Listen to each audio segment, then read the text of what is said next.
வணக்கம். Welcome to கதை திரட்டு audio books. இந்த வீடியோவில் நம்ம என்ன கதை கேட்க போகிறோம்னா, எழுத்தாளர் லக்ஷ்மி அவர்கள் எழுதிய குறுநாவல். வாங்க கதைக்குள்ளே போகலாம். எப்படி ஐயாவோட குடியிருப்பு? நரேந்திரன் தன் புது மனைவியை பெருமையுடன் பார்த்தான். மஞ்சள் மெருகு குலையாத தாலிச்சரடு, இளமை எழில் பொங்கும் முகம், அகன்ற கண்களில் கனிவும் பெருமிதமும் மின்ன அவனை பார்த்து மோகனமாக புன்னகைத்தாள் ரம்யா. சமீபத்தில்தான் அவர்களுக்கு திருமணமாகிவிட்டிருந்தது. நரேந்திரன் ரங்கப்பா கெமிக்கல் ஒர்க்ஸில் பணிபுரியும் ஒரு என்ஜினியர். பார்க்க கச்சிதமான தோற்றம், கை நிறைய சம்பளம். அவன் வேலை செய்யும் இடத்தின் அருகாமையிலேயே குடியிருக்க வசதியான வீடு, எல்லாம் கிடைத்த மகிழ்ச்சியில் ரம்யா பூரித்து போனாள். கெமிக்கல் இன்ஜினியரா? அடிக்கடி ஷிஃப்ட் வேலை பார்க்க போயிருவாரு. ஐயோ பாவம், தோழிகளில் ஒருத்தி திருமண சமயம் அவளை சீண்டினாள். அதனால் என்ன, வேலைன்னு சேர்ந்துட்டா உண்மையா உழைக்கத்தானே வேணும், பதிலடி கொடுத்தாள். ஆள் அழகா டக்கரா இருக்காருன்னு பாக்குறியா? இவர் பட்டணத்துல படிச்சாலும் சரியான பட்டிக்காட்டுல தான் வேலையாம் என்றாள் மற்றொருத்தி கண்ணை சிமிட்டியபடி. காடு திருத்தி நாடாக்குற பணியாச்சே, அதனால அவருக்கு சேலையூர்ல இருக்கிற கெமிக்கல் ஒர்க்ஸ்ல வேலை கிடைச்சிருக்கு. ரம்யா சளைக்கவில்லை. ராமர் இருக்கிற இடம் அயோத்தின்னு சொல்ல வர? இல்ல, ரம்யா இருக்கிற இடம் அவருக்கு மிதிலை. கொல் என்ற சிரிப்பும் கும்மாளமுமாக அவளது திருமணம் இனிதே முடிந்து விட்டது.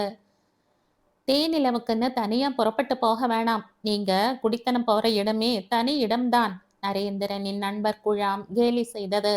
தோழிகளிடம் பதிலுக்கு பதில் கூறிவிட்டாளே தவிர ரம்யாவின் மனதில் ஒருவித திகில். தனித்தனியா வீடு என்கிறார். தொழிற்சாலையின் தனிப்பட்ட காலனி என்பதால் வேற்று மனிதர் நடமாட்டம் கூட அதிகம் இராதே. ரம்யா பட்டணம் பிளாட் குடியிருப்பில் வாழ்ந்த பெண்.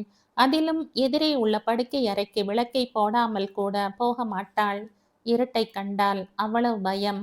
கரப்பான் பூச்சி வீசையை தூக்கி கொண்டு வந்தால் அலறி புடைப்பவள். வீட்டில் 2 அண்ணன்களின் ஒரே தங்கை என்று அருமையாக வளர்ந்ததன் பலன் துணையின்றி தனியே போய் அறியாத நிலை வேறு. அம்மா, நீயும் கொஞ்ச நாள் எங்க கூட இருந்துட்டு போகலாமே, தாயாரை துணைக்கு வேண்டினாள் ரம்யா. உங்க வீட்டுக்காரர் இருக்கிறத விட பெரிய துணை வேணுமா உனக்கு? நீ படிச்சவ, எல்லார்கிட்டையும் பக்குவமா பேசி பழக தெரிஞ்சவ, எதுக்கு கவலைப்படுற?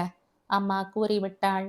ஏற்கனவே கல்யாணத்திற்கு பின் ஓயாமல் இருந்த வேலைகளுடன் அண்ணன் திருமண விஷயமாக அம்மா மும்முரமாக இருந்ததுதான் உண்மை என்பதை ரம்யாவும் புரிந்து கொண்டாள். சமைக்க தெரியாட்டி பரவாயில்ல, எனக்கு நல்லாவே சமைக்க தெரியும், நரேந்திரன் கேலி செய்ததும் முகம் சிவந்து போனாள்.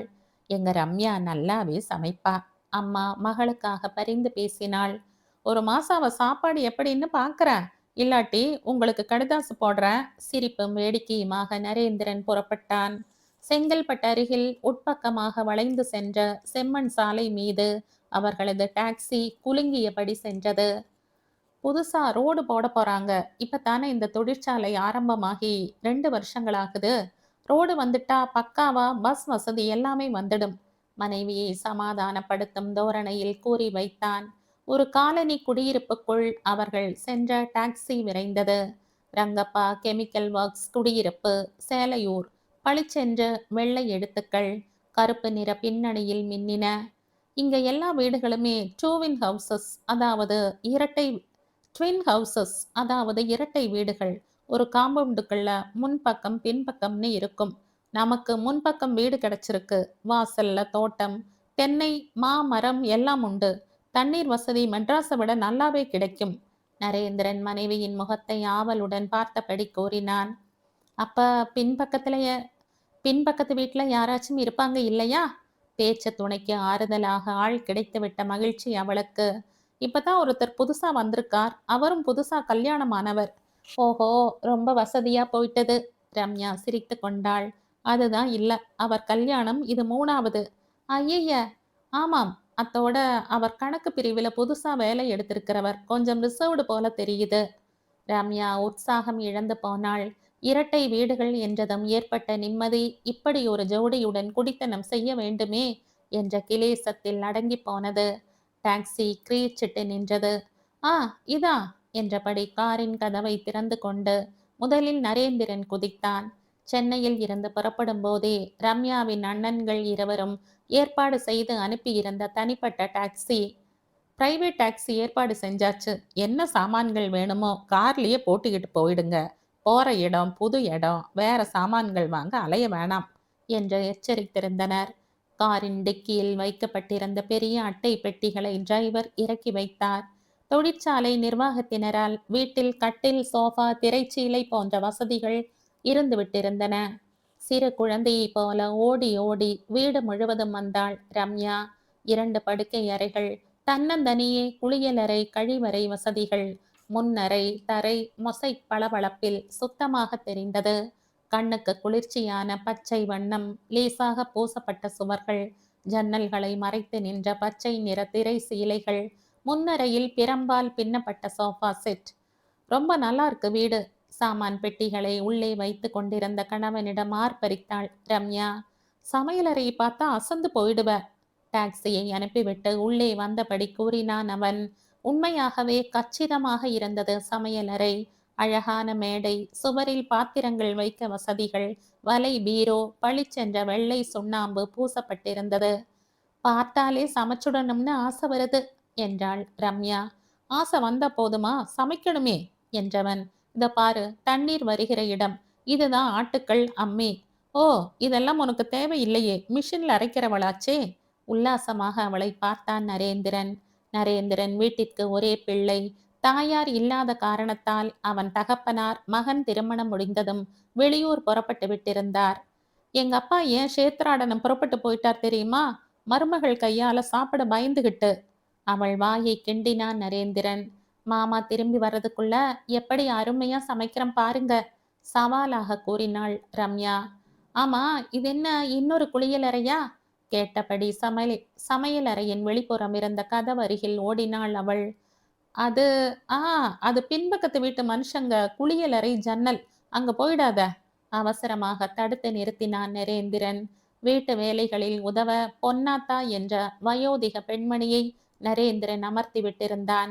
வாட்ட சாட்டமான பெண்மணி, கருத்த உருவம், புதப்பிய வெற்றிலையும் இடுப்பில் வரிந்து கட்டியிருந்த உறையூர் சேலையுமாக பார்க்க பயங்கரமாகவே இருந்தாள்.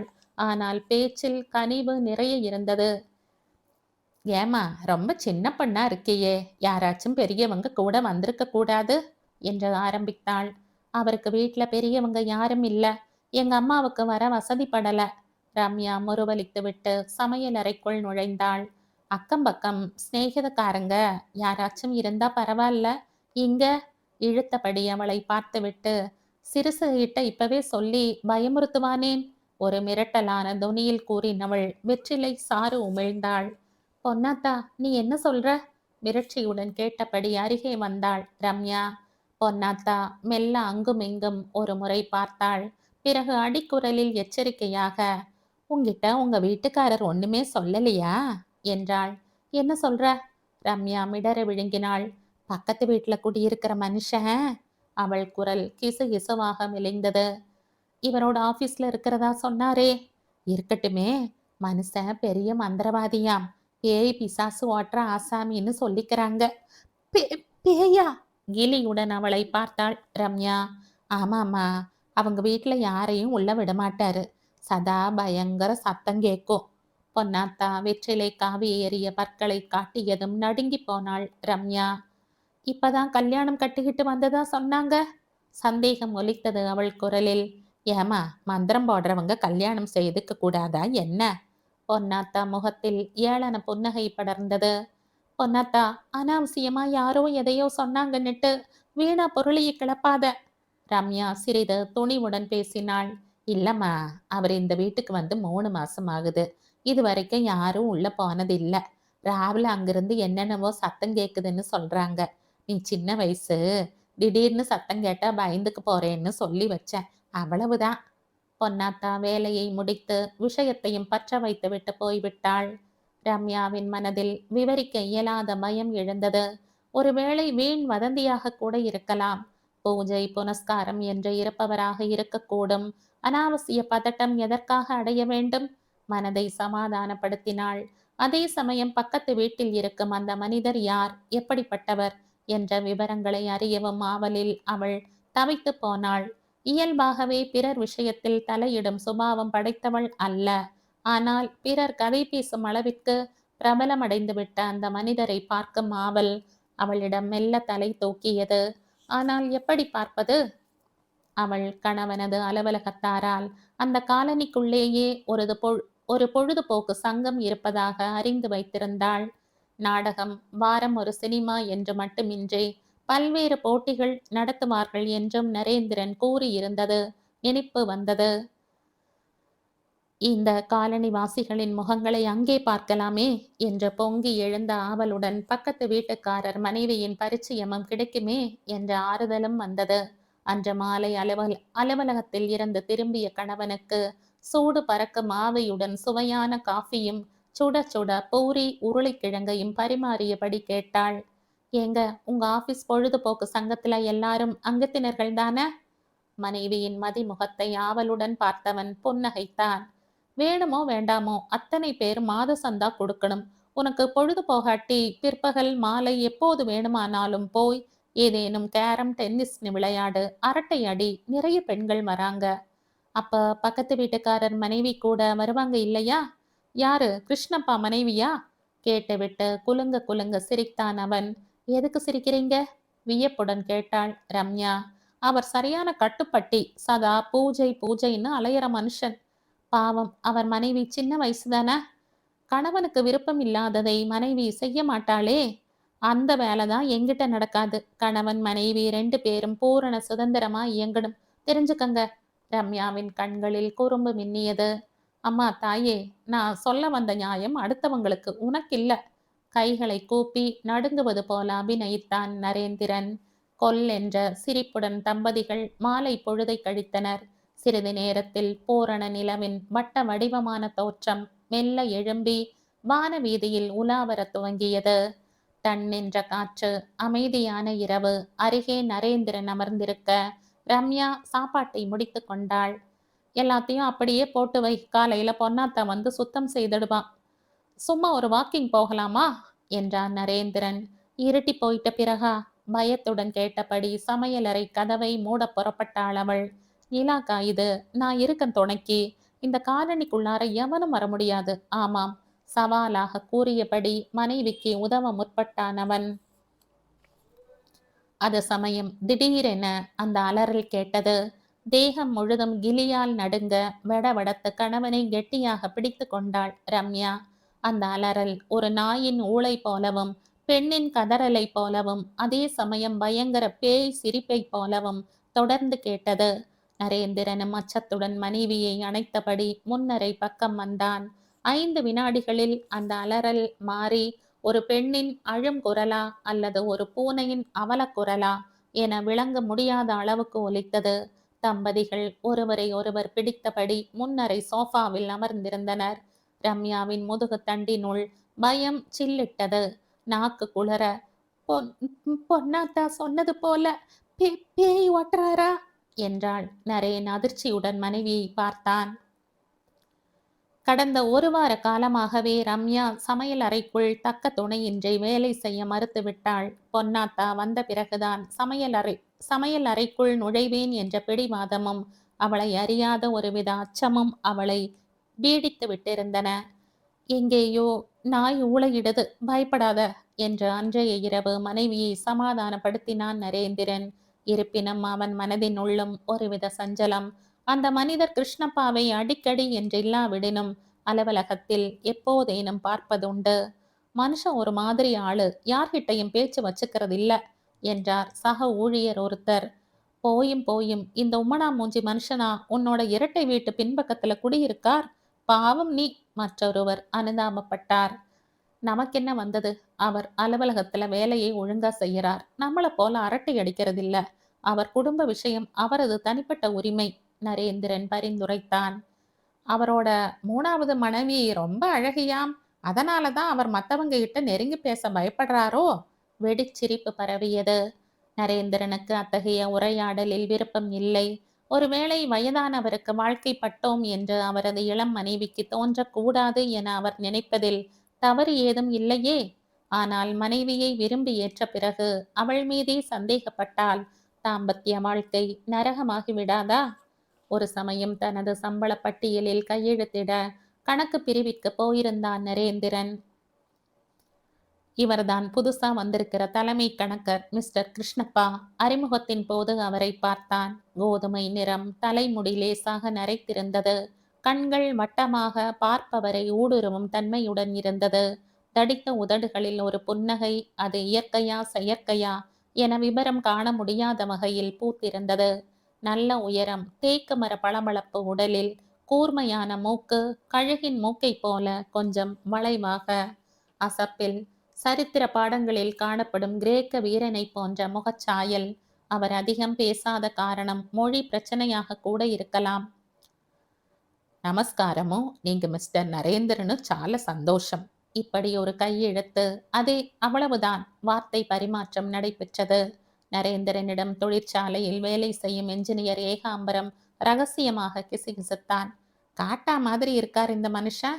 அவர் சம்சாரத்தோட வந்து இறங்கின அன்னைக்கு விசாரிக்க போன வீட்டு வாசலோடையே வழி அனுப்பிட்டாரு. ஏன்? ஏன்னா கிளி மாதிரி சம்சாரம், ரொம்ப சின்ன வயசு. மனுஷனை பார்த்தா சாது போல இருக்காரேன்னு நினைக்காதீங்க. ரொம்ப சந்தேக பேர் வழின்னு என் வீட்டில் சொல்றா சார். எந்த பெண்களோடையும் பேசக்கூட விடுறதில்லைன்னா பாருங்களேன்.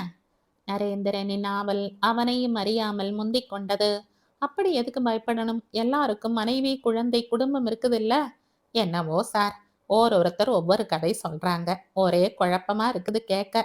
போக போக தெரிஞ்சு போகுது என்றபடி வேலையில் ஈடுபட்டான் ஏகாம்பரம்.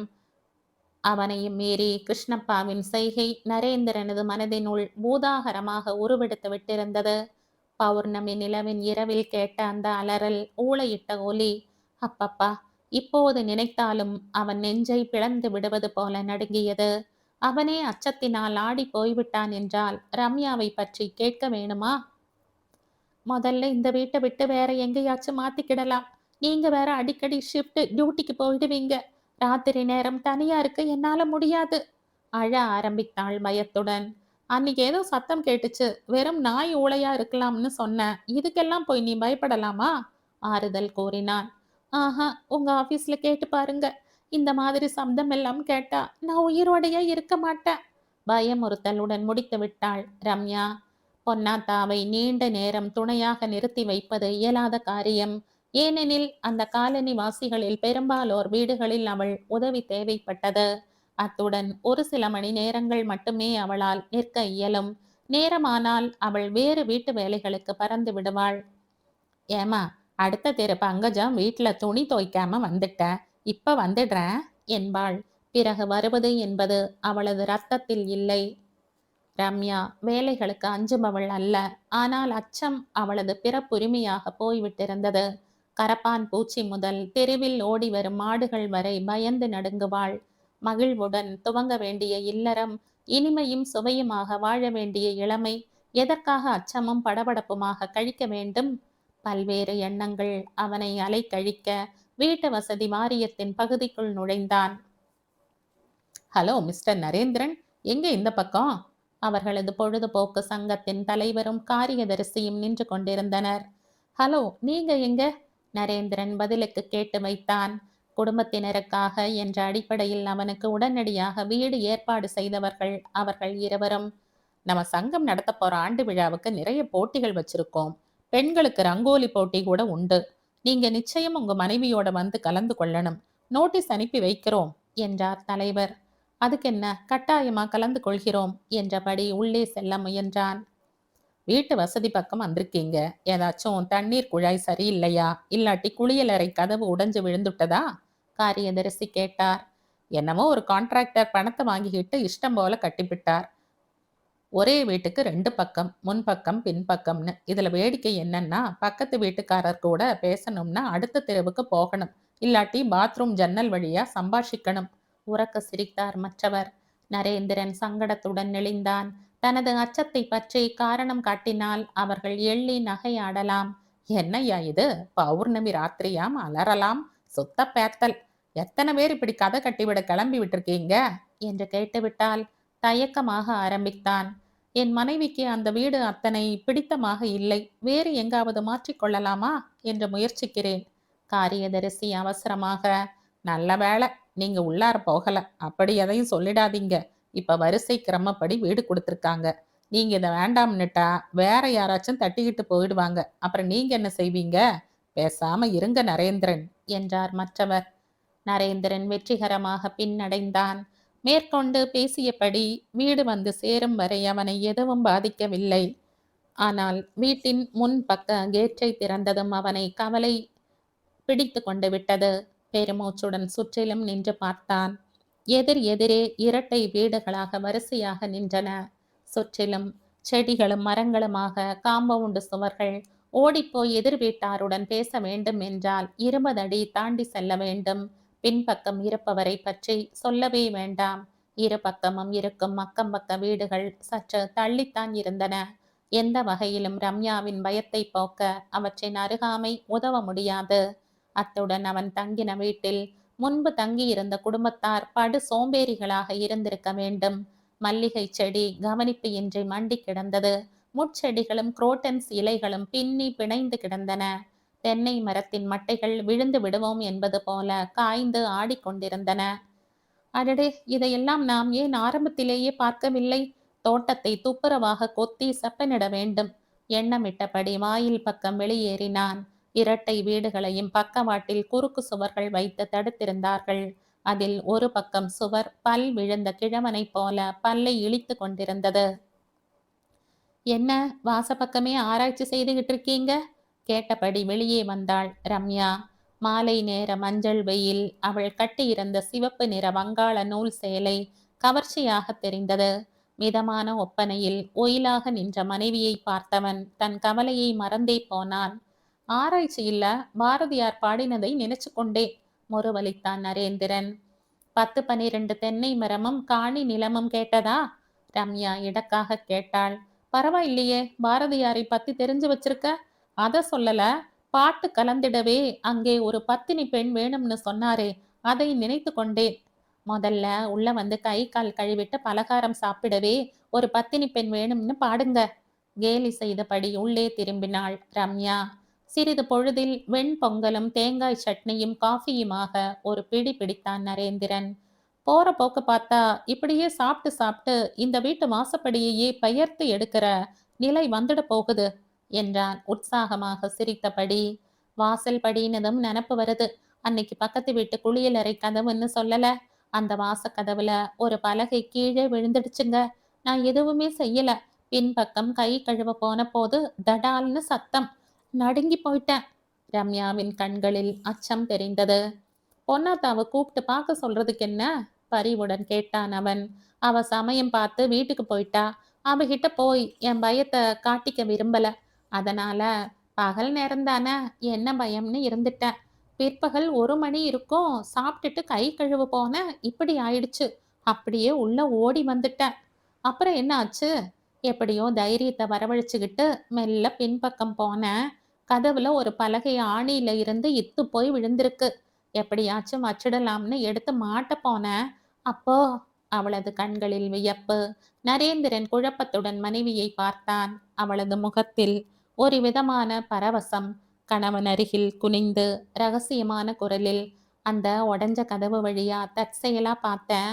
குளியலறை கதவு திறந்திருந்துச்சு. அதை தாண்டி படுக்க அறை தெரிஞ்சது. ஒரே பரபரப்பு, திகில். நெஞ்சும் மாறும் பட்டு பட்டுன்னு அடிச்சுக்கிடுச்சு. மெய் நடுங்க நிமிந்து பார்த்தேன். மோகினி மாதிரி ஒரு அழகான பொண்ணு நின்னுகிட்டு இருந்தா. நரேந்திரன் மூச்சு விட மறந்தவனைப் போல் ஆடாமல் அசையாமல் நின்றான். என்னோட வழக்கமான சுறுசுறுப்பு என்ன பிடிச்சுக்கிச்சு. நான் கொஞ்சம் துணிவை வரவழைச்சுக்கிட்டேன். அவளை பார்த்து சிரிக்க முயன்றேன். ஆனா அவ என் முகத்தை பார்த்ததும் மானாட்டம் மருண்டு ஓடி மறைஞ்சிட்டா. ரம்யா வியப்பு மாறாத குரலில் கூறி முடித்தாள். அந்த பலகை என்ன செஞ்ச? என்னால வைக்க முடியல. நீங்க எப்படியாச்சும் வச்சிடுங்க. அவசரமாக மனைவியை தொடர்ந்து பின்பக்கம் வந்தான்.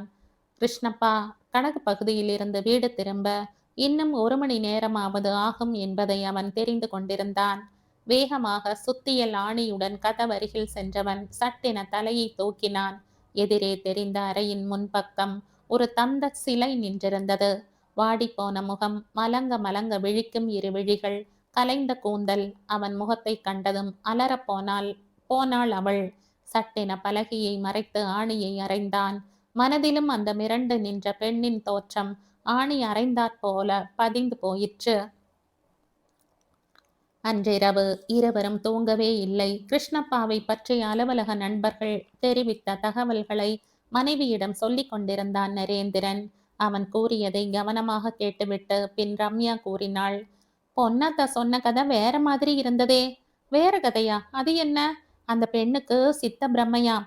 தெரியாம கட்டிக்கிட்டு வந்து அவஸ்தைப்படுறாராம் அந்த மனுஷன். அப்படியா? நரேந்திரன் அந்த பெண்ணின் அகன்ற மிரட்சி நிறைந்த விழிகளை ஒரு கணம் நினைவில் நிறுத்தினான். அப்படியும் இருக்குமோ? அதுக்காக பூஜை செய்யறாராம். அமாவாசை பௌர்ணமி வந்துட்டா ரொம்ப அதிகமா போய் கத்துமாம் அந்த பொண்ணு. அதனாலதான் என்கிட்ட ஆரம்பத்திலேயே பொன்னாத்தா எச்சரிக்கை செய்ததா சொன்னாள். ரம்யாவிற்கு மூச்சு திணறியது.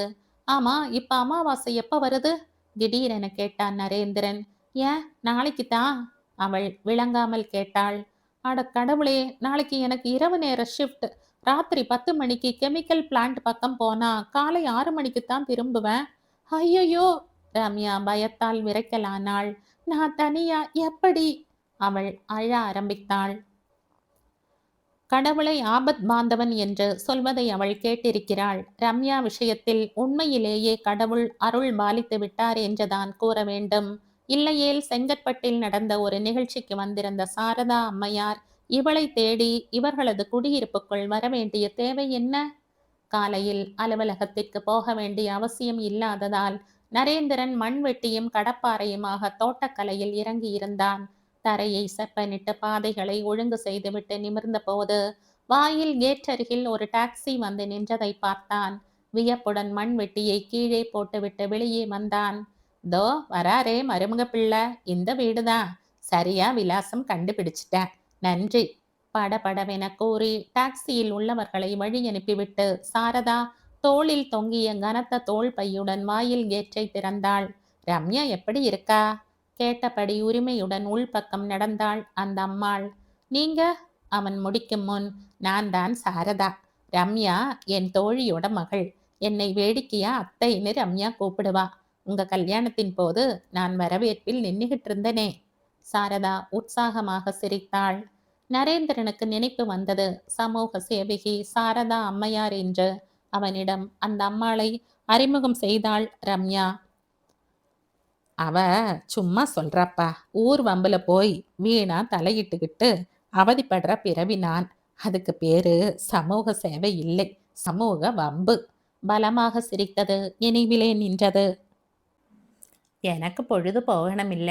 இப்படி இந்த பக்கம் எங்கேயோ மீட்டிங்னு கூப்பிட்டாங்க.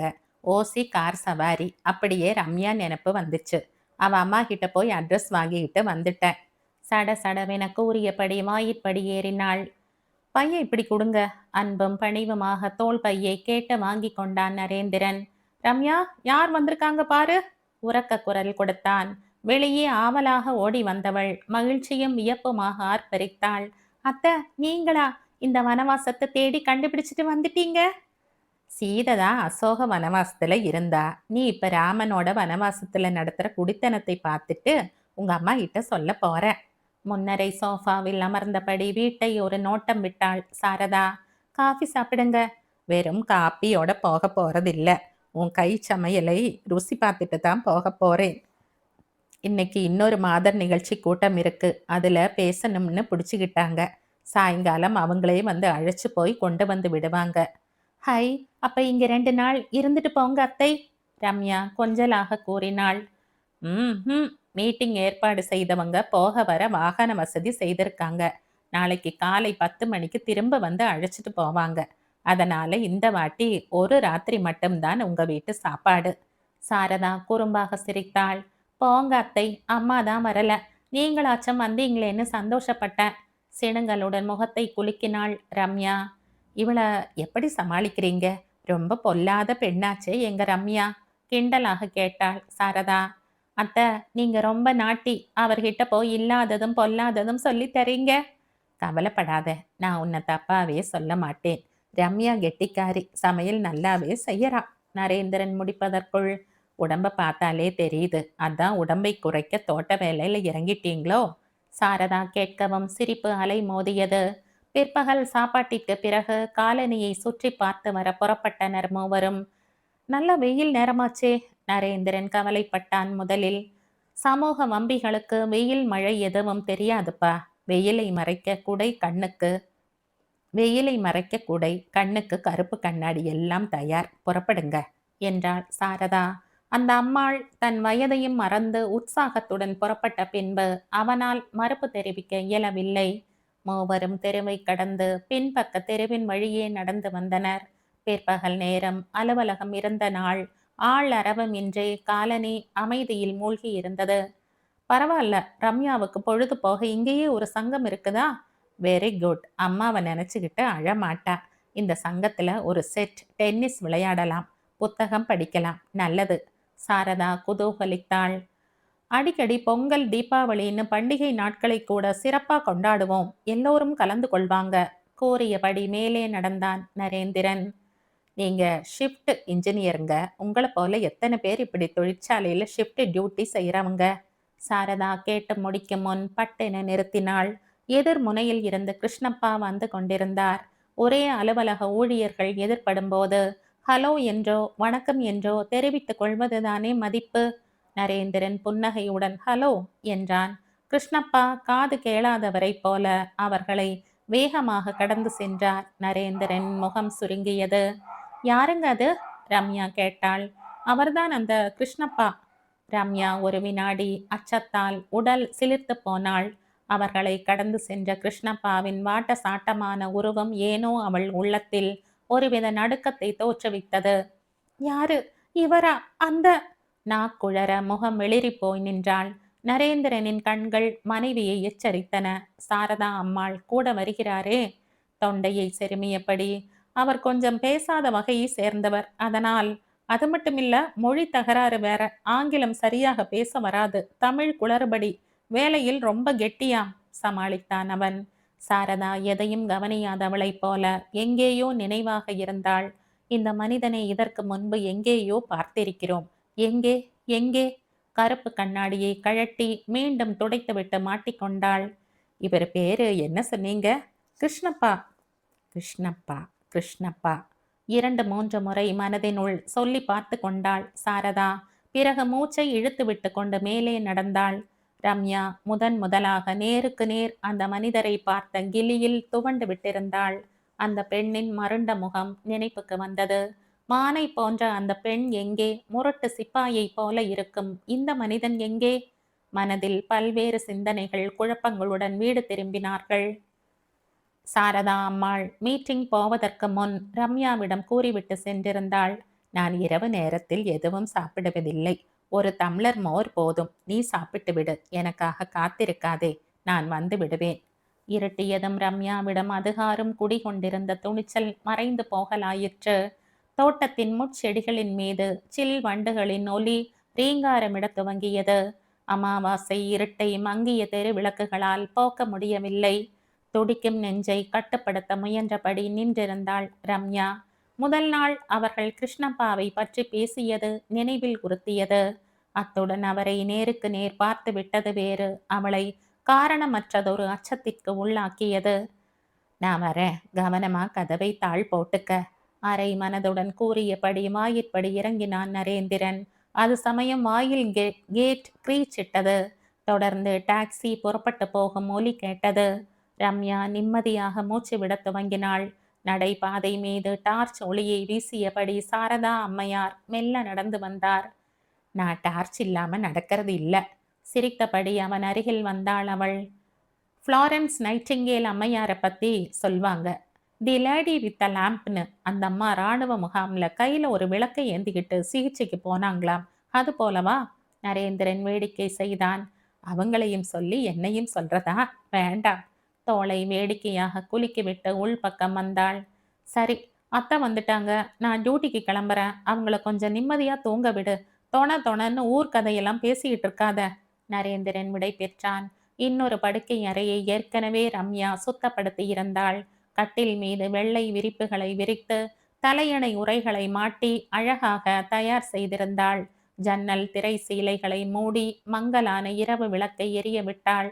மோர் குடிங்க அத்தை, உபசரித்தபடி மோர் டம்ளரை சாரதாவிடம் நீட்டியதும் அவள் நிகழ்ந்து போனாள். வீட்டை ரொம்ப நல்லா வச்சுக்கிற. இப்படி பொறுப்பா குடித்தனம் செய்யறத பார்த்தா உங்க அம்மா அசந்து போயிடுவா. மோரை குடித்த பின் ஊர் கதைகள் பலவும் பேசி மகிழ்ந்தனர் இருவரும். சாரதா கை கடிகாரத்தை மெல்ல அவிழ்த்தாள். ரொம்ப நேரமாயிட்டது போல இருக்குதே. எனக்கு கண்ணாடி போட்டாத்தான் நேரம் பார்க்க முடியும். நீ பாரு என்றாள். கடிகாரத்தில் இரவு 12 நெருங்கி கொண்டிருந்தது. 12 ஆயிடுச்சே. சரி, நீயும் போய் படுத்துக்க, பிறகு பேசலாம் சாரதா கூறிவிட்டு கட்டிலில் படுத்தாள். ரம்யாவின் அடி வயிற்றில் சங்கடம், பயத்தால் உடல் ஆடியது. உண்மையை அத்தையிடம் சொல்ல முடியாமல் தவித்தாள். எப்படி சொல்வது? எந்த ஆதாரத்தை வைத்து கூற முடியும்? சொன்னால் அந்த அம்மாள் நம்புவாரா? ஒருவேளை வெறும் கற்பனை என்று கூறிவிட்டால்? குழப்பத்துடன் எழுந்து நின்றாள் ரம்யா.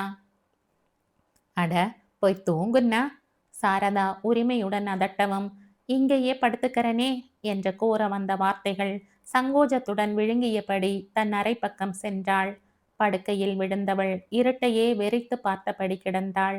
மின் விசிறியின் சுழலும் ஓசையையும் மீறி அவளது இதயம் பக் பக் என்று அடித்து கொண்டிருந்தது. வெளியே சில் வண்டின் ரீங்காரம் உச்ச ஸ்ருதியில் பயங்கரமாக ஒலித்தது. இரவின் நிசப்தம் அவளுக்கே பூதாகரமாய் தெரிந்தது. எழுந்து விளக்கை போட்டு விடலாமா என்ற பயம் கலந்த எண்ணம். விளக்கு வெளிச்சம் இருந்தாலாவது சிறிது தெம்பு வருமே என்ற ஒரு ஆறுதல். மெல்ல படுக்கையை விட்டு எழுந்தாள். அதே சமயம் எதிர்ப்புற படுக்கை அறையில் சாரதா அம்மையார் படுத்திருப்பதை நினைவு கூர்ந்தாள். அவள் போட்ட விளக்கு வெளிச்சத்தில் அவர்கள் விழித்து கொண்டு என்ன ஏது என்று விசாரணை செய்துவிட்டால் ஒன்றும் இல்லாததற்கு குழப்பம் விளைவித்ததாக ஆகுமே. ரம்யா மெல்ல யோசித்தபடி கட்டிலை விட்டு இறங்கி நின்றாள். விளக்கை போட கையை தூக்கிய போது அதே அலறல் மீண்டும் கேட்டது. மனதை பிளந்து இதயத்திற்குள் ஊடுருவி செல்லும் ஒருவித பயங்கரமான ஊளை. இல்லை இல்லை, அழுகை. அது இனம் பிரிக்க முடியாத இயலாத ஒரு பெண்ணின் அழுகுரல். கூடவே கடகடவென்ற சிரிப்பொலி. படீர் படீர் என சம்மட்டி கொண்டு அடித்தது போல ரம்யாவின் இதயம் ஓங்கி துடித்தது. மேனி எங்கும் நீர் ஆராய் பெருக கிளியுடன் சுவரை பிடித்து கொண்டாள். ஐயோ! இப்போது தெளிவாக கதறி அழும் ஒரு பரிதாபமான பெண்ணின் குரல் அவளுக்கு கேட்டது. அடி வயிற்றில் வேதனையும் பயமும் புரள ரம்யா படுக்கை அறையை கடந்து முன்பக்கம் வந்தாள். இதற்குள் சாரதா அம்மையாரும் அலறி புடைத்து கொண்டு அங்கே ஓடி வந்தாள். பீதியுடன் ரம்யாவை நெருங்கி, ரம்யா, உனக்கு உனக்கு ஒண்ணுமில்லையே என்றாள் அவள். ரம்யா பேச முடியாமல் திணறியபடி தலையை மட்டும் ஆட்டினாள். அடுத்த கணம் துவண்டு துணி போல முன்னரை சோஃபா மீது சாய்ந்தாள். சாரதா பயந்து சென்று ரம்யாவை குலுக்கினாள். ஏய் ரம்யா, என்னம்மா ஆச்சு? ரம்யாவின் தேகம் முழுவதும் படபடப்பில் ஆடிக்கொண்டிருந்ததை சாரதாவால் உணர முடிந்தது. வேகமாக அடுப்பங்கரைக்குள் ஓடி சென்று அங்கிருந்த விளக்கை தேடி போட்டாள். மண் பானை ஒன்றில் வைத்திருந்த தண்ணீரை முகர்ந்து எடுத்து வந்து ரம்யாவை குடிக்க செய்தாள். பயத்தால் உலர்ந்து போயிருந்த ரம்யாவிற்கு சிறிதே உயிர் வந்தது. அதற்குள் பேய் அலறலும் அழுகையும் உள்ளடங்கி விசும்பலாகி தேய்ந்து போயிற்று. கொஞ்சம் ஹார்லிக்ஸ் கரைச்சு கொண்டு வரட்டுமா? சாரதா அன்புடன் கேட்டதும் ரம்யா ஓவென்று அழத் துவங்கினாள். அவளது அருகில் அமர்ந்து முதுகை வருடியபடி சாரதா அம்மையார் கூறினாள். எதை கண்டு இப்படி நீ பயந்து போயிருக்க? சொல்லு. அதென்ன அப்படி ஒரு சத்தம்? இல்ல அலறல் கேட்டுச்சு? மெல்ல மெல்ல ரம்யாவின் பயத்தை தணிவித்து பேச்சு கொடுத்தாள் சாரதா. மனைவியின் சித்த பிரம்மைக்காக ஒருவேளை அந்த கிருஷ்ணப்பா பூஜை செய்கிறாரோ என்னவோ. ஆனாலும் இந்த நவீன முன்னேற்ற காலத்தில் தக்க மனநோய் மருத்துவரிடம் அவளை காட்டி சிகிச்சை செய்ய சொல்லலாமே. அதை விட்டு இந்த மனிதர் எதற்காக தன்னை தானே இப்படி அவஸ்தைப்படுகிறார்? கிருஷ்ணப்பாவின் முகம் மீண்டும் சாரதாவின் நினைப்பிற்கு வந்தது. எங்கே பார்த்த முகம்? மனிதர் 3வது கல்யாணம் செய்தும் சுகப்படாதவர் போல இருக்கிறது. மனநோயாளியான பெண்ணை வைத்து குடித்தனம் செய்வது கஷ்டம்தான். சாரதா ரம்யாவின் பேச்சில் இருந்த யாவற்றையும் யூகித்து விட்டிருந்தாள். ஒன்று செய்யட்டுமா? நான் வேணும்னா அந்த கிருஷ்ணப்பாவிடம் பேசி பார்க்கட்டுமா? வேணாமத்தை, அந்த மனுஷர் ஒரு மாதிரி, யார்கிட்டையும் பேச மாட்டார்னு சொல்றாங்க. பீதியால் முகம் வெளுத்து போனாள் ரம்யா. அதுக்காக நல்ல சிகிச்சை முறைகள் வந்திருக்கு. அந்த பெண்ணை கூட்டி கொண்டு போய் காட்டி குணப்படுத்தலாம்னு சொல்றது தவறா என்ன? சாரதா அழுத்தமாக கூறினாள். அன்று இரவை தூங்காமலே கழித்து விட்டனர் இருவரும். மறுநாள் காலை சாரதா சுறுசுறுப்புடன் குளித்து மாற்றுடை அணிந்து கொண்டு புறப்பட்டாள். நான் வரல அத்த, எனக்கு அந்த மனுஷனை பார்த்தாலே பயத்தால குடலே புரளுது என்றாள் நடுங்கிய குரலில். சாரதா அம்மையார் தைரியமாக குடையுடன் புறப்பட்டு தெருமுனையை தாண்டினாள். பின்பக்கத்து வீட்டை அடைவது அத்தனை எளிதாக இருக்கவில்லை. வாயில் கேட்டின் ஆரம்பத்திலேயே புல் செடிகள் முழங்கால் உயரத்திற்கு வளர்ந்திருந்தன. தென்னை மரங்கள் சோம்பி திரிவதைப் போல வளைந்து நின்றிருந்தன. மெல்ல கேட்டை திறந்ததும் கிரீச் என்ற ஒலி, அதை தொடர்ந்து எங்கிருந்தோ ஓடி வந்த உயரமான நாட்டு நாய் பற்களை காட்டி உருமி குலைத்தது. மனுஷ நாய் மாதிரி இருக்கிறது பத்தாதுன்னு வீட்டுல நாய் வேற வளர்க்கிறானா? மனதில் எண்ணம் விட்டபடி சாரதா குடையை தற்காப்பிற்காக பிடித்தபடி நின்றிருந்தாள். எவருதே? யாரு? தெலுங்கும் தமிழுமான ஒரு கடுமையான முகத்துடன் வெளியே வந்தார் கிருஷ்ணப்பா. நீங்கோ யாரு? வேகமாக கேட் அருகில் வந்ததை கண்டதும் எங்கே கழுத்தை பிடித்து தூக்கி தெருவில் போட்டு விடுவாரோ என்ற அச்சம் சாரதாவிற்கு ஏற்பட்டது. இருப்பினும் சமாளித்தவளாய், நீங்க தானே மிஸ்டர் கிருஷ்ணப்பா என்றாள். ஆமா, என்ன வேணும்? கடுமை அவர் முகத்தை சலனமில்லாமல் செய்துவிட்டது. என் பேரு சாரதா, நீங்க தவறா நினைக்கலன்னா உங்களுக்கு உதவலாம்னு நினைக்கிறேன். உதவி? எதுக்கு? எவரு சொன்னதி? சுட்டு விடுபவர் போல உறுத்து விழித்தார். கண்கள் இரத்த சிவப்பாக பார்க்கவே அச்சம் கொள்ளும்படியாக இருந்தது. சாரதா துணிவுடன், உங்க மனைவியை குணப்படுத்த நல்ல டாக்டர்கள் இருக்காங்க, அதை சொல்லிட்டு போகலாம்னு அவள் முடிக்கும் முன் கிருஷ்ணப்பா வேட்டை நாய் போல விழுந்தார். Get out, get out, I say you get out. அடி வயிற்றில் இருந்து பயங்கரமாக பீரிட்டு வரும் ஓலம் போல சொற்கள் தெரிந்தன. எதையும் தாங்கும் இதயம் படைத்த சாரதா அம்மையாரே அரண்டு போய் குடையை பிரித்து முகத்தை மறைத்தபடி வேகமாக திரும்பி நடந்தாள். ஆனால் மனதினுள் சந்தேகத்தின் வேர் பலமாக துளிர்விட துவங்கிவிட்டிருந்தது. சாரதா அம்மையார் புறப்பட்டு போய் 15 நாட்கள் ஓடிவிட்டிருந்தன. அந்த நாட்களில் ரம்யா அவள் கணவனது அலுவலகத்து சங்கத்தின் பொழுதுபோக்குகளில் ஈடுபடுத்தி கொண்டு விட்டிருந்தாள். ஊருக்கு புறப்படும் முன் சாரதா அவளிடம் கவனமாக கூறியதை அவள் மறக்கவே இல்லை. கிருஷ்ணப்பாவிடம் மோதிக்கொண்டு வெற்றிகரமாக திரும்பி வந்துவிட்ட சாரதா கொஞ்சமும் வருத்தப்படவில்லை. நீங்க எதுக்கு அத்தை அந்த பொல்லாத மனுஷர்கிட்ட பேச்சு வாங்கணும்? இவருக்கு தெரிஞ்சா ரொம்ப கோபப்படுவார் என்றாள் மனக்கிலேசத்தோடு. சாரதா படு தீவிரமாக யோசித்து கொண்டிருந்தாள். பிறகு தெளிவான குரலில் சொன்னாள், இல்ல, இந்த மனிதன் நாம நினைக்கிறார் போல சாதாரண மனுஷன் இல்ல. அவன் முகத்தில் இருக்கிற ஒவ்வொரு நாடியும் நரம்பும் ஒரு விதமான வெறியை காண்பிக்குது. எனக்கு சரியா சொல்ல தெரியல, நீ வேணா பாரு ரம்யா, நான் இந்த மனுஷனை சுத்தி இருக்கிற மர்மத்தை உடைச்சு எறிகிறேன் என்றாள். மர்மமா? என்ன சொல்றீங்க அத்தை? எனக்கு ஒரே பயமா இருக்குது. பயப்படாம தைரியமா இரு. அவன் விஷயத்துல நாம தலையிடுறோம்னு தெரிஞ்சுட்டா அவன் நாகப்பாம்பு, இல்லாட்டி அவன் எதுவும் செய்ய மாட்டான். சாரதா பெருமூச்செறிந்தாள். எனக்கு எதுவுமே விளங்கலையே அத்தை, குழப்பத்துடன் கேட்டாள் ரம்யா. மறுபடியும் வந்து கொஞ்ச நாட்கள் இருந்து உன் குழப்பத்தை தெளிவாக்குறேன், அது வரைக்கும் நீ தைரியமாயிரு என்றாள் சாரதா. நரேந்திரனும் பெரும் குழப்பத்திற்கு ஆளாகி போனான். கிருஷ்ணப்பாவை சுற்றி மர்மம் சூழ்ந்திருப்பதாக சாரதா அம்மையார் எச்சரித்து விட்டு போனதில் இருந்து அவன் மேலும் குழம்பி விட்டிருந்தான். தலையை பிச்சுக்கணும் போல இருக்குதே, போயும் போயும் இந்த மனுஷனா நம்ம பின்பக்க வீட்டுல குடி வரணும்? சலிப்பும் கோபமும் வந்தது அவனுக்கு. பொழுதுபோக்கு சங்கத்தின் விளையாட்டு போட்டிகளிலாவது தங்களை மறந்துவிட்டு வரலாம் என தம்பதிகள் கிளம்பி இருந்தனர்.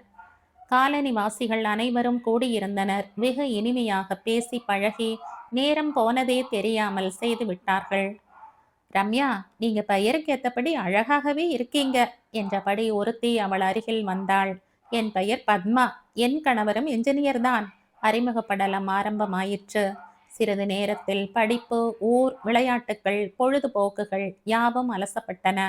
உங்களை பார்த்தா நாட்டியம் ஆடுறவங்க போல தெரியுது என்றாள் ஒருத்தி. ஆடுவாளே, நரேந்திரன் உற்சாகமாக கூவவும், அப்ப ஒரு ஆட்டம் ஆடணும், விடமாட்டோம் என்ற பல குரல்கள் தொடர்ந்து ஒலித்தன. வீணா பொருளி கிளப்புறீங்க, எனக்கு சுட்டு போட்டா கூட நாட்டியம் தெரியாது, பாட்டும் வராது, ரம்யா அழாத குறையாக கூறினாள். என் மனைவி எங்கே நாட்டியம் ஆடுவாள்னு நீங்க யாருமே கேட்கலையே.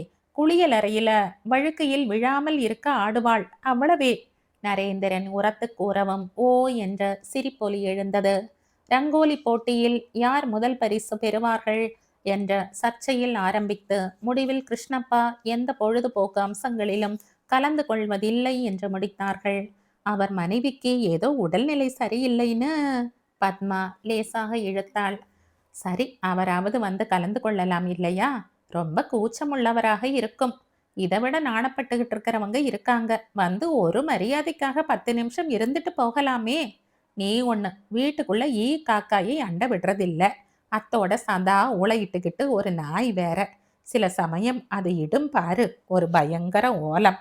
எனக்கு அடிவயிறே கலங்கிடும். அவங்க வீட்டுக்கு பக்கத்துல தானே எங்க வீடு என்ற உடலை குலுக்கினாள் பத்மா.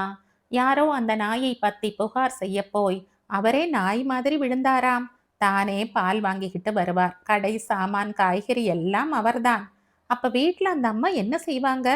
சிலையாட்டம் உட்காத்தி வச்சு பூஜை செய்யறார் போல இருக்கு. ஏன்னா பெரிய பூஜைக்காரர் ஆச்சுதே. கலீர் என்ற சிரிப்பு பரவியது. ரம்யாவின் மனதில் திகிலுடன் ஒரு ஆவலும் புகுந்து கொண்டு விட்டிருந்தது. இந்த கிருஷ்ணப்பா மனைவியை உண்மையிலேயே பூஜை செய்கிறாரா? அதை எப்படி பார்ப்பது? எப்படி எப்படி? இப்போது கிளியின் சுமை குறைந்து அறியும் ஆவல் அவளிடம் முழுமையாக குடிகொண்டு விட்டிருந்தது. வீடு திரும்பியதும் கணவனிடம் அவள் தன் கருத்தை தெரிவித்தாள். மனைவியின் அசட்டு துணிச்சலை அவன் வரவேற்க தயாராக இல்லை. முதல்ல வீட்டை மாத்தணும்னு பிடிவாதம் பிடிச்ச, அது முடியாம போயிட்டது. இப்ப அவங்க வீட்டுல என்ன நடக்குதுன்னு பார்க்கணுங்கிற. நோ நோ நோ ரம்யா, இதெல்லாம் ரொம்ப தவறான எண்ணங்கள். அக்கம் பக்கத்தாரோட சிநேகிதமா இருக்கலாம், ஆனா அவங்க சொந்த விஷயத்துல தலையிடுறது தவறு.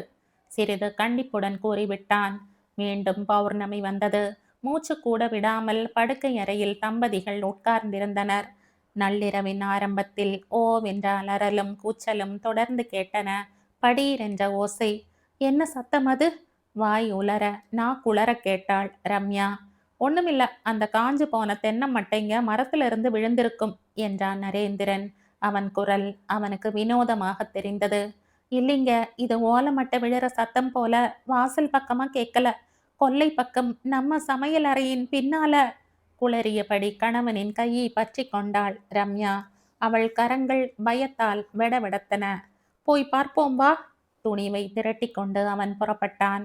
கணவனை தனியே விட மனமின்றி அவளும் தொடர்ந்து சென்றாள். தரையில் கால் பாவ மறுத்தது. அவர்களது தேகமே பெரிய பாறாங்கல்லாய் கனத்த உணர்வு. ஓசைப்படாமல் சமையலறை பின்பக்க கதவை திறக்க மிகுந்த சிரமப்பட்டான் அவன். இருவரது மார்புக்குள்ளும் நெஞ்ச துடிப்பின் வேகம் அதிகரிக்கலாயிற்று. மெல்ல எட்டி பார்த்த இருவரும் உறைந்து போனார்கள். பின்பக்கத்து வீட்டு குளியலறை கதவில் பொருத்தியிருந்த உடைந்த பலகை மீண்டும் கழன்று விழுந்திருந்தது. அதன் வழியே கிருஷ்ணப்பாவின் வீட்டு முன்னறையில் நடந்த காட்சி. அப்பப்பா, எப்பேற்பட்டவர்களையும் பித்தம் பிடிக்க செய்யும் குரூரமான காட்சியை காண நேர்ந்தது. அந்த பெண் சிவப்பு ஆடை உடுத்தி நின்று கொண்டிருந்தாள். அவள் தலை மீது எலுமிச்சம்பழம், தோள்கள் மீது இரு பக்கமும் 2 எலுமிச்சம்பழங்கள் கைகளை ஏந்தியபடி நிற்க வைக்கப்பட்ட நிலையில் இருந்தாள். அருகே பெரிய குத்து விளக்கு எரிந்து கொண்டிருந்தது. கிருஷ்ணப்பா கையில் வைத்திருந்த சாட்டையினால் அவளை சுளீர் சுளீர் என விளாசி கொண்டிருந்தார். அந்த பெண் துடித்து துடித்து நெளிந்ததை கண்ட ரம்யா விசம்பலானாள். அருகில் அவரை ஒட்டி நின்ற நாய்க்கும் ஒரு அடி சாட்டையால் கிடைத்தது. என்ன விடுங்க, நான் பைத்தியம் இல்ல, என்ன விடுங்க, நான் பைத்தியம் இல்ல. தீனமான குரல் சுத்தமான தமிழில் அவர்கள் காதுகளில் தெளிவாக கேட்டது. அதற்கு மேல் ரம்யாவினால் அந்த கோர காட்சியை காண இயலாமல் தேம்பியபடி உள்ளே ஓடினாள்.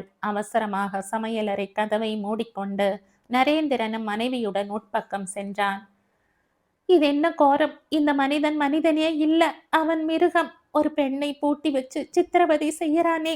அழுது புலம்பி புழுவாய் துடித்து போனாள் ரம்யா.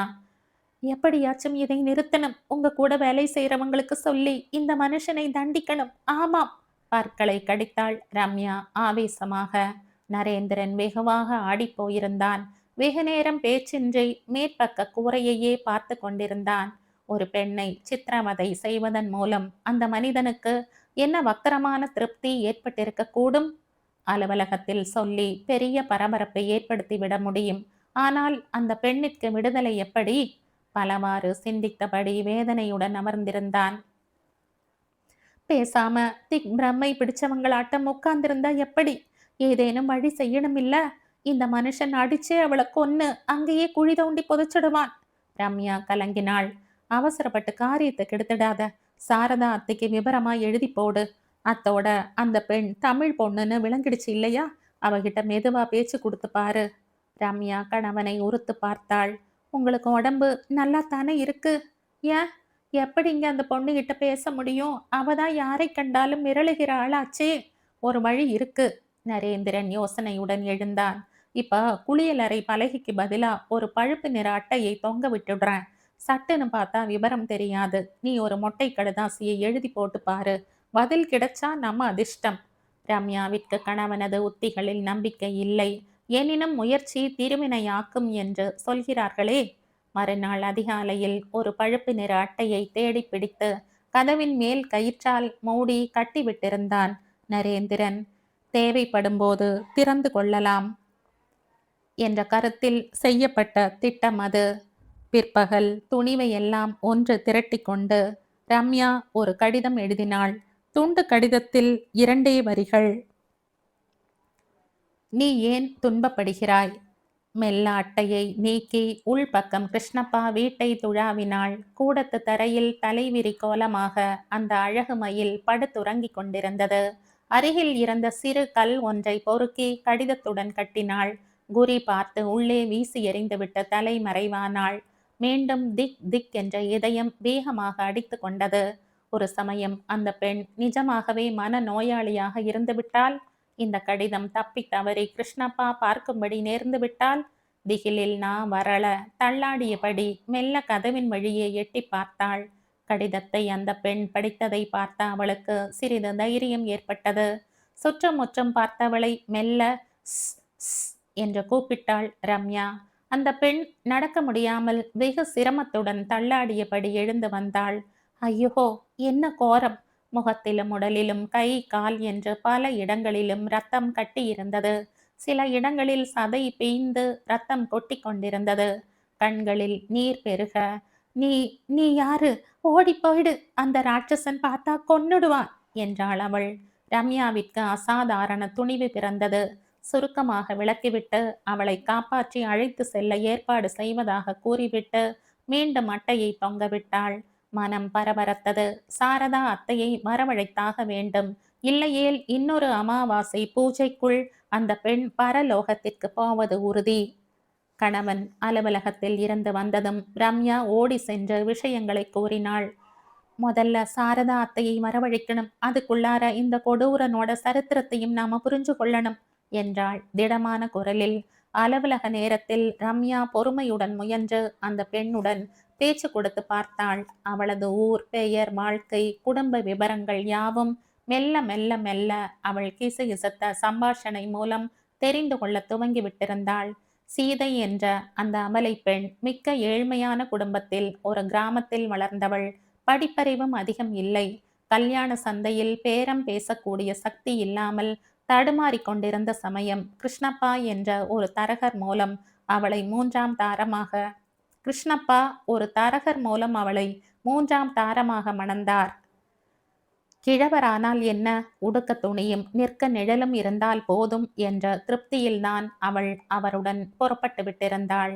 ஆனால் அந்த மனிதனின் உள்ளத்தில் ஒரு வக்கரமான கொடூரமான சித்திரவதை பேய் புகுந்து கொண்டு அவனை ஆட்டி படைக்கிறது என்பதை அவள் அறியவில்லை.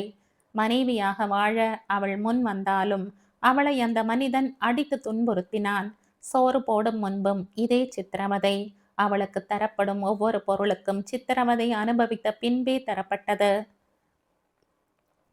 கட்டிக்கிற துணி, சாப்பாடு இதெல்லாம் நாம உயிர் வாழத்தானே. அதை, உயிரை போக்குறபடி அடிச்சுட்டு கொடுத்தா எப்படி அனுபவிக்கிறது? மனைவிங்கிறவளையும் அடிச்சுத்தான் அடையணுங்கிற ராட்சசன் இந்த மனுஷன். இதை விட ஒரு துளி விஷம் கிடைச்சா செத்து போயிடுவேன். இவனோட 2 சம்சாரமும் இவங்கிட்ட குடும்பம் நடத்த முடியாம ஓடி போயிட்டாங்களாம். அதனால எனக்கு இவ்வளவு பெரிய கொடுமை. வெளியே யார் கேட்டாலும் பைத்தியம் பிடிச்சிருக்குன்னு சொல்லி இருக்கானாம். இவனே சொல்லி சிரிக்கிறான். கதறி அழுதாள் சீதை.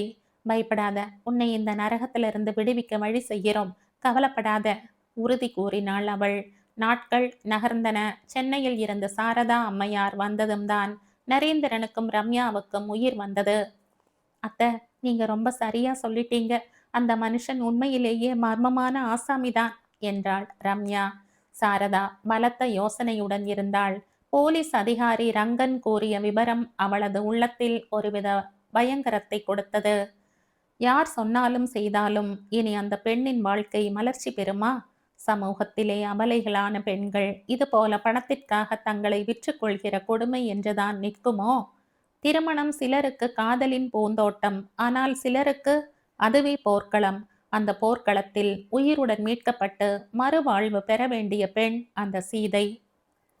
பலவும் எண்ணிய சாரதா தனது கை பையை திறந்து அந்த படத்தை உற்று பார்த்தாள். கிருஷ்ணப்பா, நீ கடைசியில் மாட்டிக்கொண்டாய். மீசையுடன் கிருஷ்ணப்பா அவளை உறுத்து உக்கிரமாக விழித்தாற்போல் இருந்தது. அன்று காலை பின்பக்கம் வந்த ரம்யா திடுக்கிட்டு போனாள். கொல்லைப்புற குளியலறை கதவின் அட்டை அருகே ஒரு துண்டு கடிதம் துருத்தி கொண்டு நின்றது. வேகமாக அதை உருவிக்கொண்டு சமையல் அறைக்குள் மறைந்தாள். தப் தப் என்று அடித்து கொள்ளும் நெஞ்சுடன் விரல்கள் நடுங்க அதை பிரித்தாள். தப்பும் தவறுமாக குழந்தை கிறுக்கலை போன்ற எழுத்துக்கள். என்னை காப்பாத்துங்க என்ற விபரம் கச்சிதமாக தெரிவிக்கப்பட்டிருந்தது. அப்படி என்ன ஆபத்து அவளுக்கு திடீரென்று ஏற்பட்டிருக்க கூடும்? ரம்யா தவிப்புடன் சாரதாவிடம் பேசிக் கொண்டிருந்தாள். சாரதாவும் அந்த கிறுக்கல் சீட்டை வாங்கி பார்த்துவிட்டு உதட்டை கடித்து கொண்டாள். இதிலிருந்து என்ன தெரியுது? அந்த பெண்ணை கொலையே செய்திட அவன் முயற்சிக்கிறவனாக இருக்கும். ரம்யா ஆடி போனாள். ஐயோ, இப்ப என்ன செய்யலாம்? நரேந்திரன் பலவாறு யோசித்தான். மூளையே கலங்கி விடுவது போன்ற நிலை. அந்த கிருஷ்ணப்பாவுக்கு விஷயம் தெரிஞ்சா நம்ம அத்தனை பேரையும் யமலோகத்துக்கு அனுப்பிவிட தயங்க மாட்டான். அதிலும் அவன் பெண்டாட்டியை நாம கடத்துறோம்னு தெரிஞ்சா பெரிய ஆபத்து. அவளை அவனிடமிருந்து ஆபத்தில் இருந்துதானே நாம கடத்த போறோம்? ரம்யா கவலையுடன் வினவினாள். என்ன அத்தை, பதில் பேச மாட்டேங்கிறீங்க? ரம்யா சாரதாவை தூண்டினாள். நல்லா யோசிச்சுதான் திட்டம் போடணும். இந்த கிருஷ்ணப்பா சாதாரணமானவன் இல்ல. சாரதா மெல்ல ஆரம்பித்தாள். என்ன சொல்றீங்க? கவலையுடன் கேட்டபடி அருகே வந்தாள் ரம்யா. முன்னரை சோஃபாவில் சாய்ந்தபடி சாரதா சிறிது சிந்தனையுடன் இருந்தவள் அவர்களை பார்த்தாள். பிறகு ஒரு பெருமூச்சுடன், நான் மெட்ராஸ் போனது முதல் வேலையா எனக்கு வேண்டிய பையன் ரங்கனை விசாரிச்சேன். போலீஸ் அதிகாரியாச்சே. அவன் உடனடியாக என் சந்தேகத்தை தெளிவுபடுத்திட்டான். அப்படியா? ஆவலும் பதைப்புமாக அவள் அருகில் அமர்ந்தார்கள் இருவரும். இவன் பெயர் கிருஷ்ணப்பா இல்ல, தெலுங்கு நாட்டை சேர்ந்தவனும் இல்ல. என்னது? திகை படைந்தனர் இருவரும். சொல்ற, முதல்ல இத பாருங்க என்றபடி தன் கை பையில் இருந்து படத்தை எடுத்து காட்டினாள் சாரதா. நரேந்திரன் எட்டி பார்த்தான். கிருஷ்ணப்பா போன்ற முகம், ஆனால் சற்று இளமையாக இருந்தது. முகத்தில் மீசை வேறு, ஆளை மாற்றி காட்டியதைப் போல உணர்வு. இந்த படம் உங்களுக்கு எப்படி கிடைச்சது? அவன் வினவினான். ரங்கன் தன் வீட்டில் இருந்து கொண்டு வந்தான். போலீஸ் ரெக்கார்டுல இதே போல ஒரு படம் இருக்காம். என்ன சொல்றீங்க அத்தை? போலீஸ் ரெக்கார்டு என்னென்னமோ சொல்றீங்களே? ரம்யா பொறுமை இழக்கலானாள். ஆமாம் ரம்யா, இந்த மனிதனின் உண்மையான பெயர் அருளப்பன். இவனை இதற்கு முன்னே எங்கேயோ பார்த்திருக்கோம்னு எனக்கு தோணிக்கிட்டே இருந்ததுல வியப்பு இல்லை. உண்மை அதுதான். சாரதா நிமிர்ந்து அமர்ந்தாள். திருச்சிக்கு பக்கத்துல ஒரு கிராமத்தில் இவன் ஒரு பெண்ணை கல்யாணம் செய்திருக்கான். அவள் இவனது சில வக்கர குணங்களுக்கு இசைந்து கொடுக்க முடியாமல் ஓடிப்போனாள். மீண்டும் வேறு ஒரு பெண்ணின் வாழ்வை இவன் இம்சிக்க துவங்கி இருக்கான். அவள் இவன் கொடுமை தாழ மாட்டாமல் நெருப்பை பற்ற வைத்து கொண்டு இறந்து போகும் முன் சில உண்மைகளை பிட்டு வைத்து விட்டு போனாள். போலீஸ் இந்த அருளப்பனை கைது செய்தனர். பெரிய போலீஸ் கேஸாக பத்திரிகைகள் வாயிலாக இவன் படம் வெளிவந்தது. ஆனால் சரியான சாட்சியம் இல்லாத காரணத்தால் இவன் சட்டத்தின் கண்களில் இருந்து தப்பிவிட்டான். எனக்கு ஒரு சந்தேகம், ரம்யா கேட்டாள். என்னது? பெயரை மாற்றிக்கொண்டு இங்கே வேலைக்கு வந்ததாக கூறுகிறீர்கள். ஆனால் கிருஷ்ணப்பாவாக இங்கே வந்த பிறகு எப்படி வேலை கிடைத்திருக்கும்? நரேந்திரனுக்கு அப்போது என்ஜினியர் ஏகாம்பரம் குறிப்பிட்டது நினைவில் வந்தது. இந்த கிருஷ்ணப்பா பெயர் கொஞ்சம் குளறுபடி இருக்குதாம். இந்த மனுஷர் யாரையோ பிடிச்சு இந்த வேலையை வாங்கி இருக்கார். வேலையில கெட்டி, அதனால இங்க மேலிடத்துல யாரும் கண்டுக்கலை. தனியார் நடத்தும் தொழிற்சாலை நிர்வாகம், அதனால் மேலும் மேலும் குடைந்து கொண்டிருக்க மேலிடம் தயாராக இருந்திருக்கவில்லை. அந்த மனிதனின் உண்மையான பூர்வோத்திரம் என்ன என்பதையும் அலச புகவில்லை. இப்ப என்ன செய்யலாம்னு நல்லா யோசிச்சிட்டீங்களா? பதைப்புடன் கேட்டாள் ரம்யா. நான் எல்லா ஏற்பாடும் செய்துட்டு தான் வரேன். சீதையை அந்த ராவணங்கிட்ட இருந்து மீட்கணும். அவளை பெண்கள் நல விடுதிக்கு முதல்ல அனுப்பி வைக்கணும். ஆனா அவ போக மறுத்துட்டா? மறுக்க மாட்டா. ஏன்னா திரும்ப அவ கிராமத்துக்கு போனா அவங்க குடும்பத்துல சேர்க்க மாட்டாங்க. வறுமை, மான பிரச்சனை என எல்லாமா சேர்ந்து எல்லை வகுத்திடும். சரி, கிருஷ்ணப்பாவை என்ன செய்வாங்க? அந்த சீதை மூலமாகவே போலீஸ் பிடிக்க செய்யலாம். என் கணவன் கொடுமைக்காரன் என்று அவள் நிரூபித்து விட்டால் கிருஷ்ணப்பாவின் கதி அதோ கதிதான். உங்கள் ரங்கன் இவரை கைது செய்வாரா? ரம்யா கேட்டாள். செங்கற்பட்டு போலீஸ் அதிகாரிகளுடன் கலந்து ஆலோசித்து தக்க நடவடிக்கை எடுக்க ரங்கன் முன்னேற்பாடுகள் செய்து விட்டான். இனிமேல் நாம் தான் யோசித்து செயல்பட வேண்டும் என்றாள் சாரதா அம்மையார். அன்று பிற்பகல் மெல்ல கதவின் அட்டை பகுதி அருகில் நின்றாள் ரம்யா. மெல்ல திறக்க முயன்ற போது உள்ளிருந்து பயங்கரமான கெக்கலிப்பு கேட்டது. என்னடி ஆந்த மொழி முழிக்கிற? கொடு அந்த பேப்பரை. அதை வச்சுட்டு என்ன எழுதுற? யாருக்கு கடுதாசி? கிருஷ்ணப்பா உரத்த கத்தினான். வெலவெலத்து போய் நின்றாள் ரம்யா. திடீரென என்ன செய்த? காகிதத்தை முழுங்கிட்டியா? நீ கழுதியா? சொல்லுடி, கழுதியா? படீர் படீர் என்ற ஒலி தொடர்ந்தது.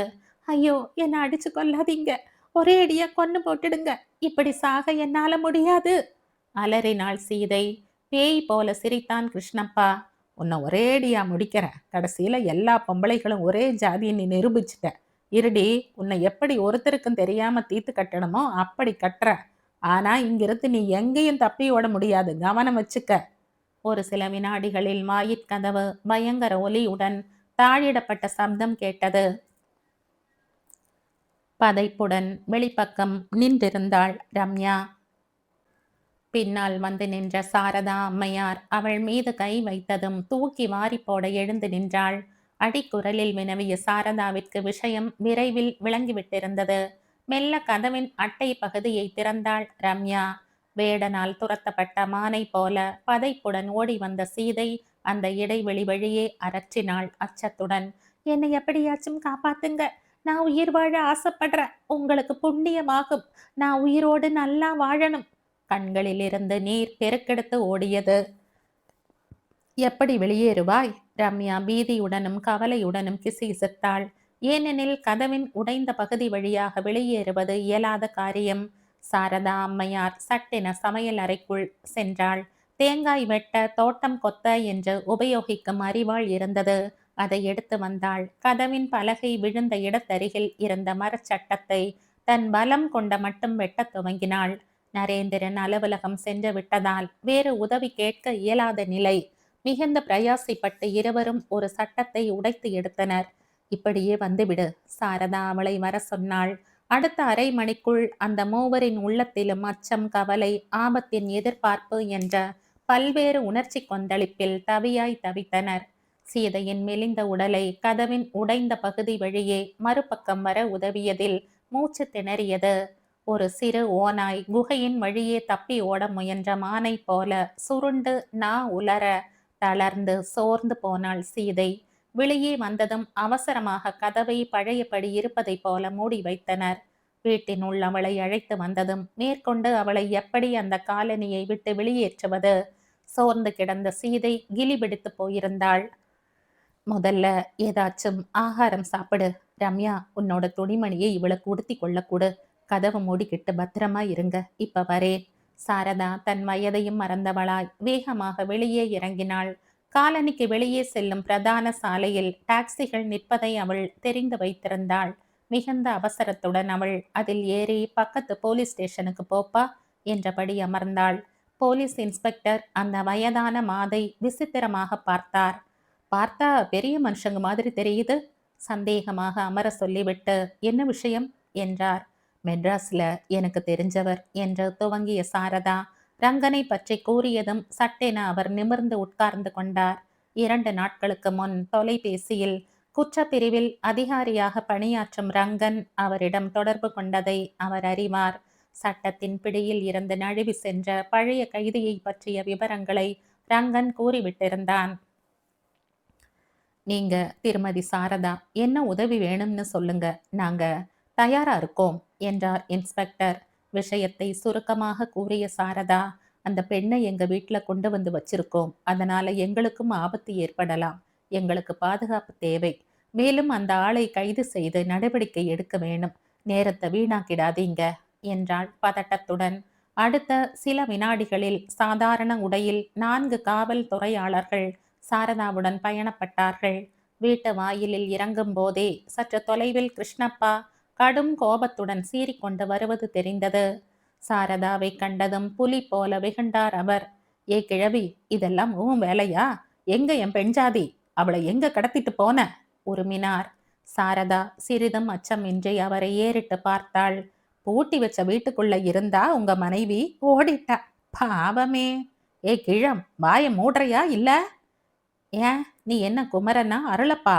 சாரதா கேட்டதும் சப்த நாடியும் ஒடுங்கியவனாக ஒரு வினாடி நின்றார் கிருஷ்ணப்பா. பிறகு சமாளித்து விட்டு, என்ன ஒளர்ற என்று அதட்டினார் உரத்த குரலில். நீதான் தமிழே தெரியாத மனுஷனை போல நடிச்சுக்கிட்டு இருந்த அருளப்பா. உன் வேஷம் கலைஞ்சு போச்சு. உன் மனைவியா மாட்டிக்கிட்ட அந்த பொண்ணையும் தப்பிக்க வச்சுட்டோம். என்ன சொன்ன? கிருஷ்ணப்பா சாரதாவின் மீது ஆத்திரத்தோடு பாய்ந்து, உன்னை முதல்ல கொல்லணும் என்றபடி கைகளை ஓங்கினார். அருகே அதுகாரம் பேசாமல் நின்றிருந்த காவல்துறை ஆட்கள் சட்டென அவரை பாய்ந்து பிடித்து கொண்டனர். அன்று மாலைக்குள் ரங்கப்பா கெமிக்கல் ஒர்க்ஸின் காலனியே அதிசயத்தில் மூழ்கி இருந்தது. என்ன இது, இந்த கிருஷ்ணப்பா இப்படிப்பட்டவரா? நம்பவே முடியலையே. இந்த பூனையும் பாலை குடிக்குமான்னு சாதுவா தெரிஞ்சு கொண்டிருந்தானே மனுஷன். வெல்டன் மிஸ்டர் நரேந்திரன் என்றனர் வேறு சிலர். எப்படி இந்த மனுஷன் பேர்ல உங்களுக்கு சந்தேகம் வர ஆரம்பிச்சது? பல கேள்விகள் பாராட்டுகளின் இடையே சாரதாவும் சீதையும் சென்னைக்கு புறப்பட ஆயத்தமானார்கள். கிருஷ்ணப்பா என்கிற அருளப்பன் பேரில் வழக்கு பதிவு செய்யப்பட்டு சிறையில் அடைத்து வைத்தனர் காவல்துறையினர். ரம்யா, நீயும் புறப்பட்டுக்க, அத்தையை தனியா அனுப்ப வேண்டாம் என்றான் நரேந்திரன். நீங்க? எனக்கு வர முடியாத ஆபீஸ்ல வேலை, நீ ஒரு வாரத்துல திரும்பிடேன் என்றான் நரேந்திரன். தன் அருமை மனைவிக்கு ஓய்வும் மாற்றமும் தேவை என அவன் விரும்பினான். அடுத்து வந்த சில மாதங்களில் தொடர்ந்து பரபரப்பான நிகழ்ச்சிகள் நடந்து முடிந்தன. மகளிர் காப்பகம் ஒன்றில் சீதையை விட்டு வைக்க ஆவண செய்து விட்டிருந்தாள் சாரதா அம்மையார். ரம்யாவை அழைத்து போக வாராந்திர விடுமுறையின் போது நரேந்திரன் வந்திருந்தான். சாரதா அம்மையார் அன்றைய விருந்தின் முக்கிய விருந்தினராக திகழ்ந்தார்.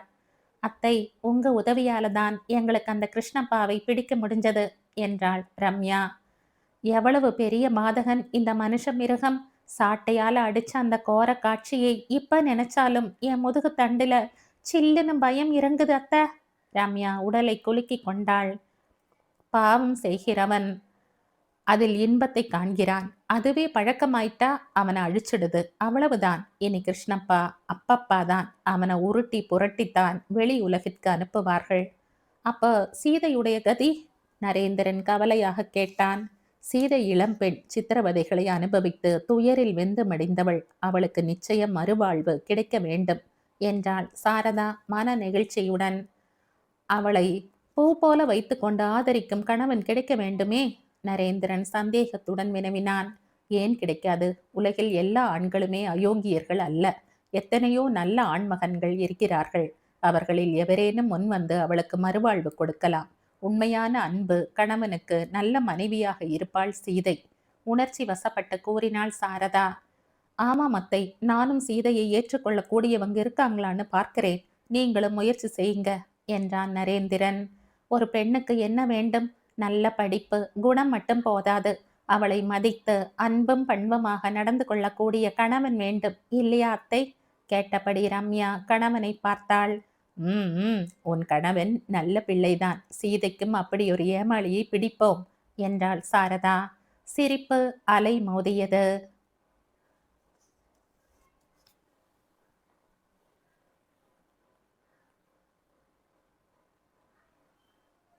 இதோடு இந்த கதை முடியுது. இந்த கதை உங்களுக்கு பிடிச்சிருந்தா லைக் பண்ணுங்க, ஷேர் பண்ணுங்க, சப்ஸ்கிரைப் பண்ணுங்க. மற்றும் ஒரு இன்ட்ரெஸ்டிங்கான கதையோட அடுத்த வீடியோவில் சந்திப்போம். பாய். தேங்க்யூ.